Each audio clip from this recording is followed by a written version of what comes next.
Friends,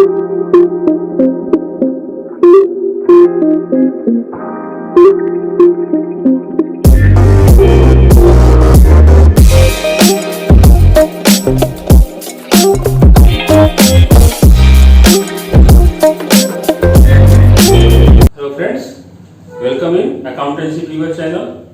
आपके सामने इस समय बिजनेस स्टडी का चैप्टर 3 बिजनेस इन्वायरमेंट चल रहा है और इसका आज लास्ट टॉपिक है। और इस लास्ट टॉपिक में हम देखेंगे जो इंडिया की न्यू इकोनॉमिक पॉलिसी बनाई गई। तो फ्रेंड्स, मैं यहाँ आपको थोड़ा सा पीछे जाके कुछ बातें बताना चाहता हूँ इस टॉपिक से थोड़ा सा हटके। वो टॉपिक क्या है कि जब हमारा इंडिया फ्रीडम पाया, जब हम आज़ाद हुए, तो हमारी आज़ादी के बाद स्थिति ये थी कि हमारे वहाँ मोस्टली इकोनॉमी जो डेवलप थी या इकोनॉमी जिस पे हम डिपेंड थे, वो इकोनॉमी कौन सी इकोनॉमी थी? एग्रीकल्चर बेस्ड इकोनॉमी थी। आज भी कहीं ना कहीं हमारा एग्रीकल्चर इकोनॉमी बहुत ज़्यादा मायने रखता है और इसलिए बहुत समय तक, लगभग 1970 के आसपास तक की मैं बात करूं, तो हमारे वहां बहुत बड़े लेवल पे एक बिजनेस इन्वायरमेंट जो होना चाहिए था वो नहीं था।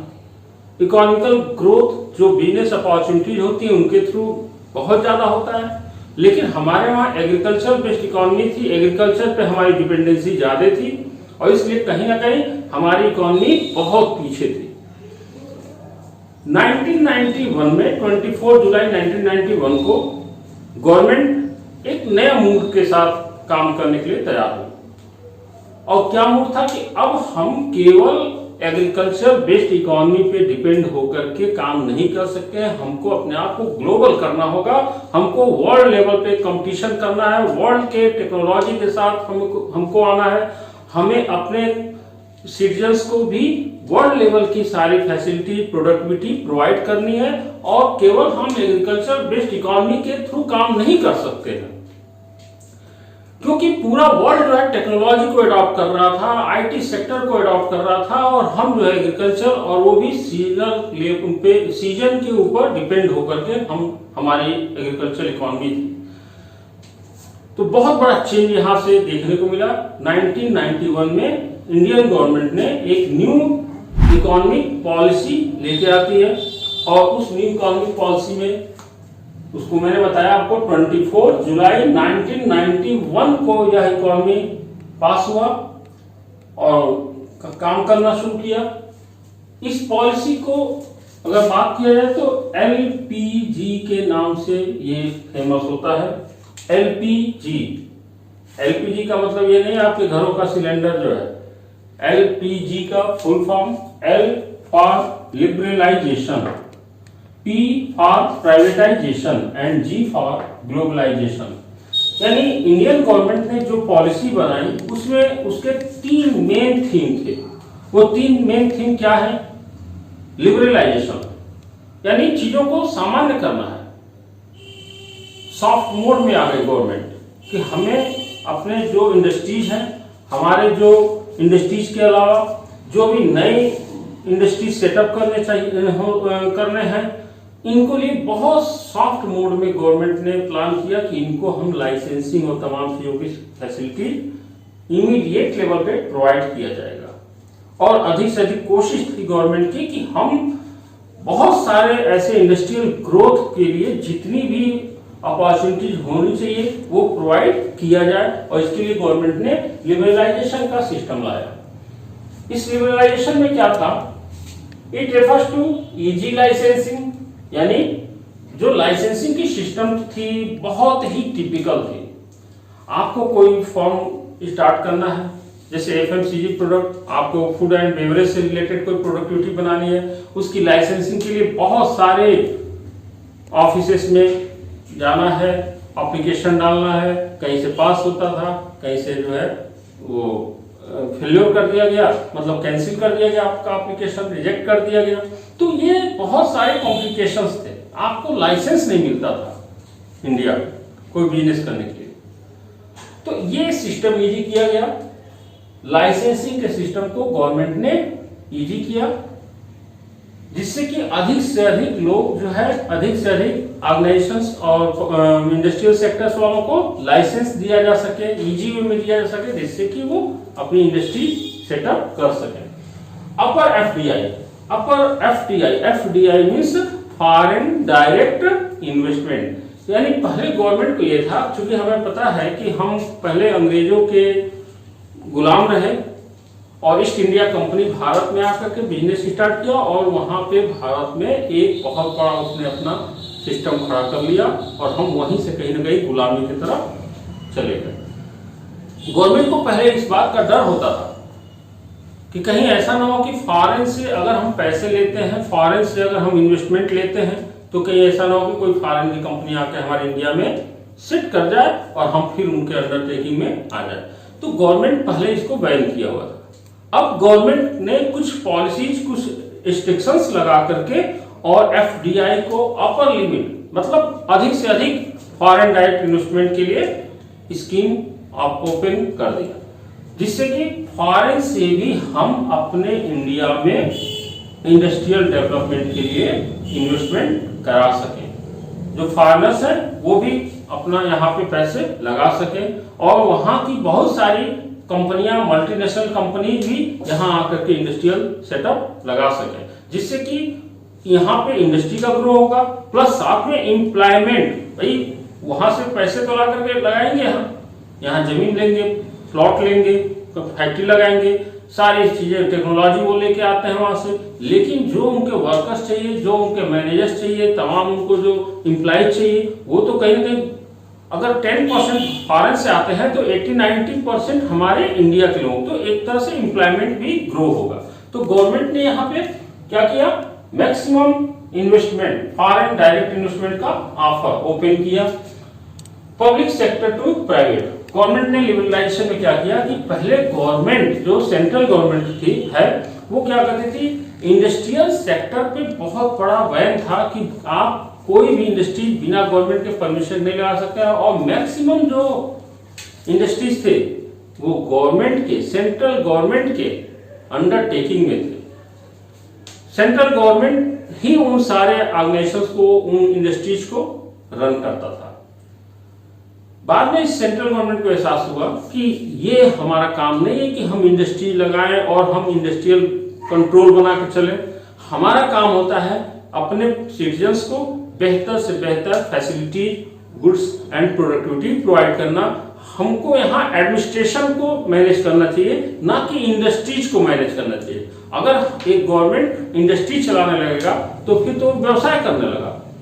तो गवर्नमेंट को ये जब रियलाइज हुआ कि ये मेरा काम नहीं है, ये गवर्नमेंट का काम नहीं है, तो गवर्नमेंट ने क्या किया, जो भी उसके कंट्रोल में इंडस्ट्रीज थी, उन इंडस्ट्रीज को गवर्नमेंट ने पब्लिक सेक्टर से ट्रांसफर कर दिया प्राइवेट सेक्टर को। यानी उसने केवल आज की डेट में गवर्नमेंट ने 6 सेक्टर को, 6 ऐसे सेक्टर हैं जिनको अपने पास रखा हुआ है, और बाकी सारे जो सेक्टर्स होते हैं इंडस्ट्रियल सेक्टर्स, उन सभी को गवर्नमेंट ने प्राइवेट लाइसेंसिंग दे दी है कि आप ये इंडस्ट्री लगा सकते हो, कर सकते हो। यानी अब गवर्नमेंट का उन इंडस्ट्रीज पे कोई कंट्रोल नहीं रह गया, कोई भी बंदा, कोई भी पर्सन वो इंडस्ट्री लगा सकता है।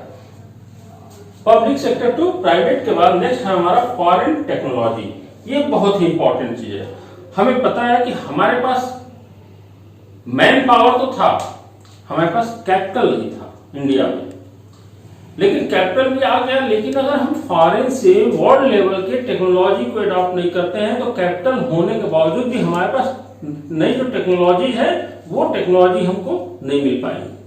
तो गवर्नमेंट ने इस बात के लिए भी आपको, हमको फ्री किया कि आप फॉरेन से जो भी नई टेक्नोलॉजी, नई एडवांस टेक्नोलॉजी जो मिल सकती है आप ले सकते हो, वो फॉरेन से आप टेक्नोलॉजी को अडॉप्ट करो और उस टेक्नोलॉजी को लेकर के काम करो, जिससे कि हमारे इंडिया की भी जो प्रोडक्टिविटी है उसकी क्वालिटी, क्वांटिटी और कॉस्टिंग तीनों लेवल पे हम बेहतर तरीके से परफॉर्म कर पाए, अपनी प्रोडक्टिविटी को बेहतर बना सकें। तो ये सब लिबरलाइजेशन का ऑब्जेक्ट था। गवर्नमेंट ने इन सिस्टम को, इन चीजों को लिबरलाइज किया। सेकेंड था प्राइवेटाइजेशन। गवर्नमेंट का अगला फोकस था प्राइवेटाइजेशन। यानी मैंने अभी ये बात बताई थी आपको कि प्राइवेटाइजेशन का सेंस ये होगा कि गवर्नमेंट के अंडर में ही तमाम इंडस्ट्रीज और सेक्टर्स गवर्नमेंट की कंट्रोलिंग में थी, गवर्नमेंट की मॉनिटरिंग में थी। प्राइवेट सेक्टर किसी प्रोडक्टिविटी को लेकर के आगे आ ही नहीं सकते थे, कोई भी प्राइवेट पर्सन जो है कोई इंडस्ट्री लगा नहीं सकता था। तो गवर्नमेंट ने इसमें फ्रीडम दिया, गवर्नमेंट ने इस सिस्टम को फ्री किया कि आप कोई भी प्रोडक्ट अब बना सकते हो।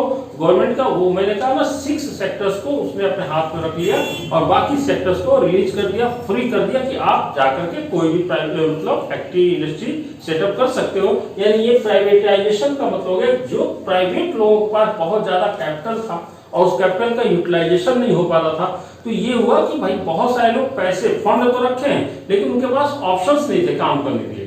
कोई फैक्ट्री लगा नहीं सकते हो, कोई इंडस्ट्री लगा नहीं सकते हो, तो अब उनको एक नई अपॉर्चुनिटी गवर्नमेंट ने दिया कि आप अपने इस पैसे को यूटिलाइज करो, आप फैक्ट्री लगाओ, नए सेटअप करो, जिससे कि एम्प्लॉयमेंट भी बढ़ेगा, टेक्नोलॉजी भी आएगा और इंडिया की जो जीडीपी की प्रोडक्टिविटी है निश्चित रूप से वो भी ग्रो करेगा और गवर्नमेंट के ऊपर जो इंडस्ट्रियल डेवलपमेंट का प्रेशर है वो भी थोड़ा सा कम हो जाएगा। डिसइन्वेस्टमेंट, यहाँ पे डिसइन्वेस्टमेंट का सेंस यहाँ पे हो गया कि गवर्नमेंट ने प्राइवेटाइजेशन करने के लिए प्राइवेट सेक्टर्स को इन्वॉल्व करने के लिए इनवाइट करने के लिए उसने क्या किया, जिस सेक्टर में गवर्नमेंट की 100% इन्वेस्टमेंट थी, 100% ओनरशिप था, गवर्नमेंट ने अपने बहुत सारे जो सेक्टर्स थे उसके कुछ हिस्से को उसने प्राइवेट सेक्टर को ट्रांसफर कर दिया।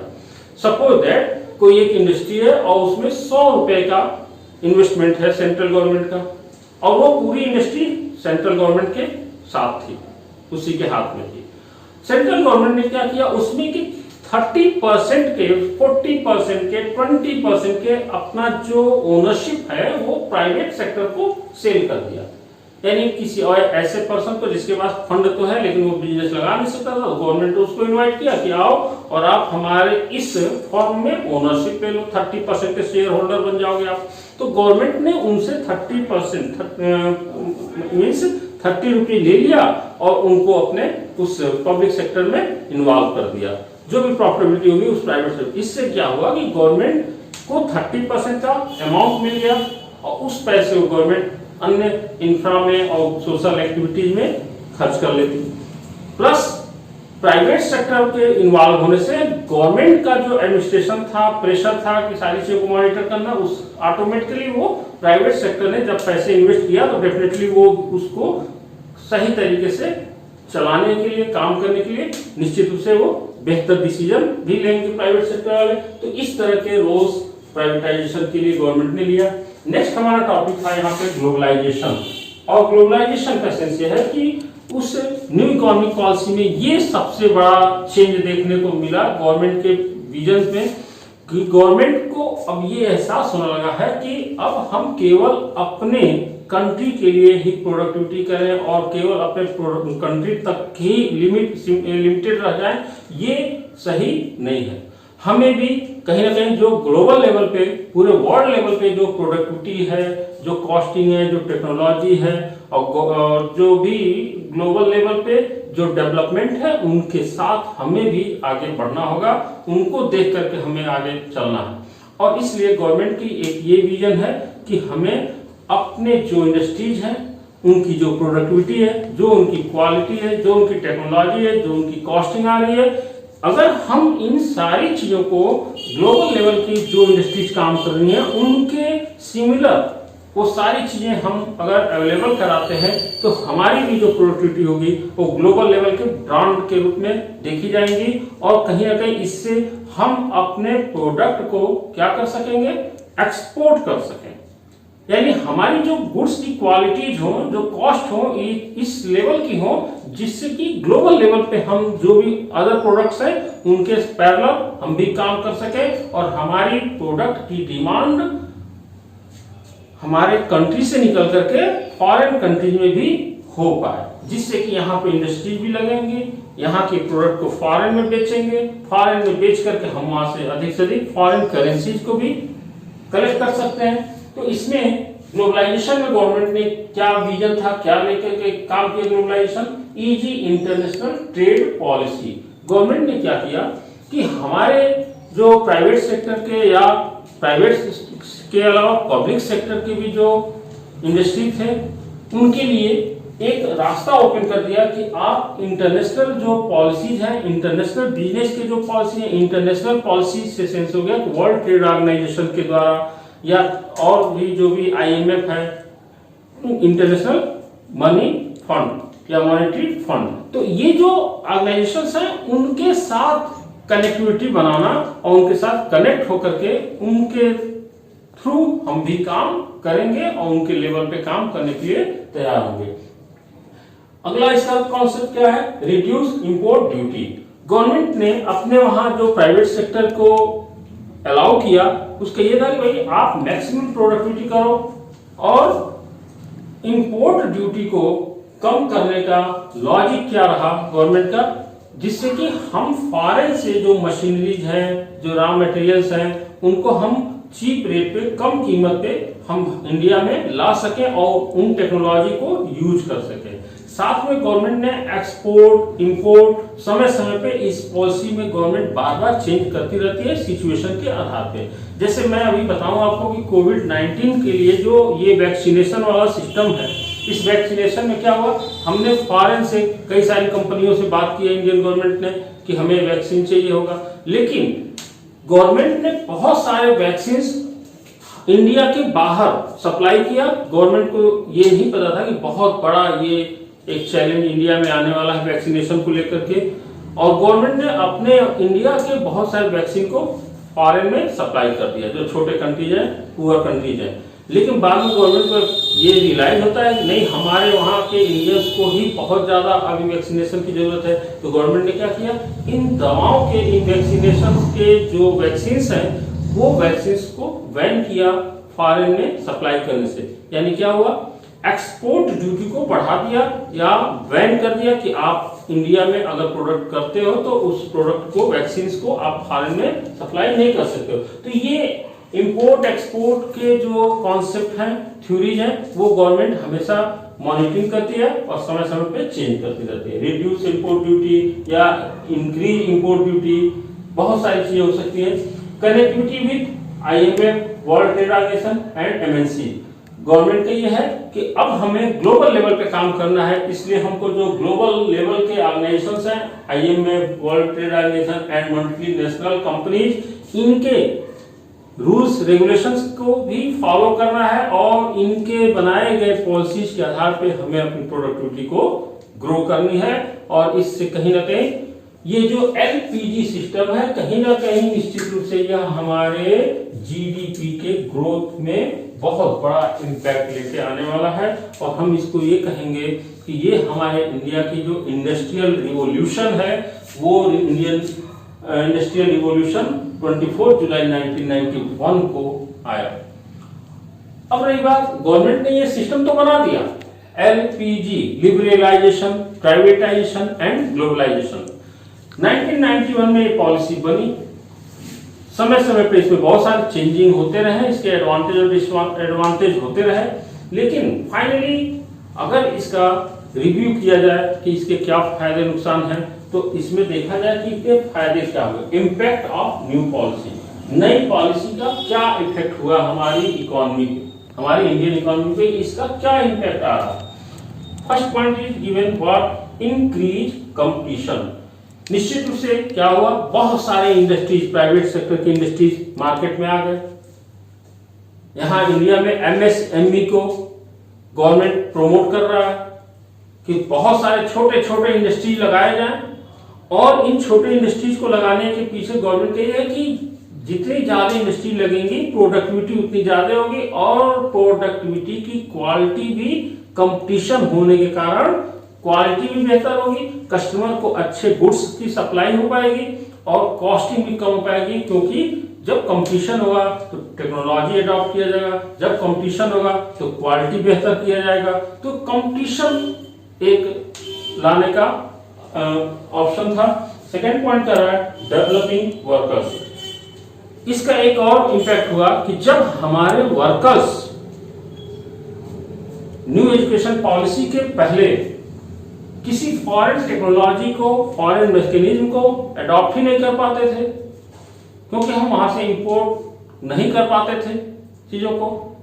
ऐसे में हमारे जो वर्कर्स हैं उनकी कैपेबिलिटी, उनकी क्वालिटी, प्रोडक्टिविटी बहुत ही बैड लेवल की थी। लेकिन जब ये LPG सिस्टम आया तो इससे क्या हुआ कि हमारे वर्कर्स भी, हमारे इंडस्ट्रियल वर्कर्स जो हैं, जो टीम है, एम्प्लॉइज है, उनकी वर्किंग कैपेबिलिटी, उनका टेक्नोलॉजी, समय समय पे ट्रेनिंग, ये करना शुरू किया गया, जिससे कि निश्चित रूप से इसका बहुत ज्यादा फायदा प्रोडक्टिविटी और इंडिया की GDP हो, इंडिया की जो ग्रोथ है, GDP की इकोनॉमिकल ग्रोथ, वो हमारी बेहतर होने लगी। इंक्रीज इन इंपोर्ट, गवर्नमेंट का ये भी है कि इंपोर्ट को इंक्रीज किया जाए। इंपोर्ट कैसे इंक्रीज हुआ? तो गवर्नमेंट का यहाँ पे ये सोचना है कि हम यहाँ इंपोर्ट किस बात को करने वाले हैं। तो जो नई टेक्नोलॉजीज है, जो नई मैकेनिज्म है, मैकेनिज्म का सेंस हो गया नई मशीनरी, नई टेक्नोलॉजी, ये सारी चीजों को ले आना, जिससे कि हम भी अपने वहां बेस्ट क्वालिटी की प्रोडक्ट को बना सकें। और उन चीजों को लाने के लिए गवर्नमेंट ने हमें फ्री किया कि अगर आप नई मशीनरी, नई टेक्नोलॉजी अगर फॉरेन से लाते हो, इंपोर्ट करते हो, तो गवर्नमेंट आपको उसमें रिलैक्सेशन देगी, टैक्स में कंसेशन देगी। और इस तरह से नेक्स्ट है एडॉप्ट टेक्नोलॉजी। और इसका असर हुआ कि हमने उस टेक्नोलॉजी को एडॉप्ट किया और आगे भी एडॉप्ट करने के लिए हम तैयार रहेंगे। जो भी टेक्नोलॉजी आएंगी उससे हम अवेयर रहेंगे, उसके बारे में हम हमेशा मॉनिटर करते रहेंगे कि क्या नई चीजें आने वाली हैं और उससे हम अवेयर होकर के उस टेक्नोलॉजी को एडॉप्ट करें। तो फ्रेंड्स, यहाँ पे ये हमारा इस चैप्टर का लास्ट वीडियो था और यहाँ ये चैप्टर हमारा कंप्लीट होता है। ये चैप्टर मैं ये समझूंगा, फिर आपसे मैं बता रहा हूँ, जब ये चैप्टर शुरू किया गया तब भी मैं बोला था और अभी भी बोल रहा हूँ कि किसी भी एक नए इंडस्ट्रियलिस्ट के लिए, किसी भी एक बिजनेस पर्सन के लिए जो नया है, या इवन अगर वो बहुत पुराना ऑर्गेनाइजर है या बिजनेस पर्सन है, तो निश्चित रूप से उनके लिए यह चैप्टर बिजनेस की अपॉर्चुनिटीज को, बिजनेस के सराउंडिंग जो सिचुएशंस आते हैं, उन सिचुएशंस को समझने के लिए चैप्टर बहुत ही अच्छा है। और ये चैप्टर समझने लायक है, आपके यूज के लायक है, इसलिए आप लोग इस चैप्टर को पढ़ें, इन वीडियोज को देखें, सुने। Thank you, have a nice day.